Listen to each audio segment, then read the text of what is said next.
cœur de la mer Tyrrhénienne, la première des îles éoliennes porte le nom célèbre de Stromboli. Son volcan parfaitement conique domine les plages de sable noir du petit village accueillant, inondé de soleil.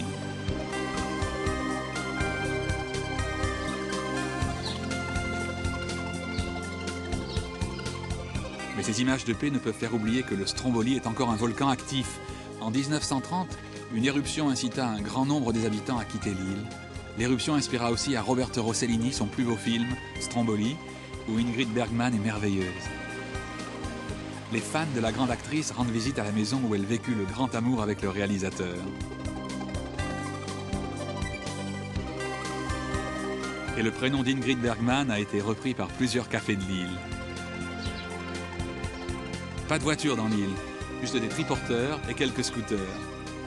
Il faut 3 à 4 heures de marche pour accéder au sommet du Stromboli et on ne peut le faire qu'en compagnie d'un guide officiel.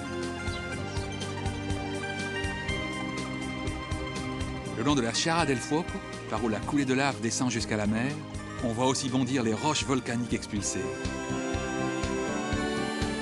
Les éruptions se produisent à un rythme si régulier qu'Alexandre Dumas parlait d'un volcan courtois. Et le spectacle est particulièrement impressionnant lorsque vient la nuit.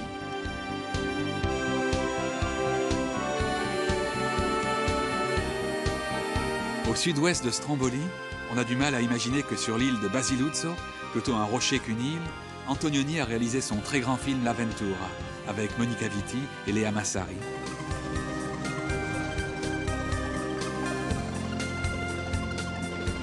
Est-ce pour cela que l'île voisine, Panarea, a séduit les riches Milanais, qui en ont fait une sorte de Saint-Tropez italien, très sophistiqué lorsque vient la saison d'été?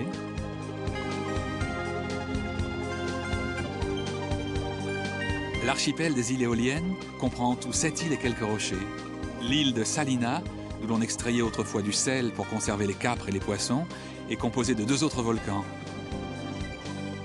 C'est la pierre ponce extraite de la montagne qui donne cette couleur bleue au rivage de l'île de Lipari, la plus vaste des îles éoliennes.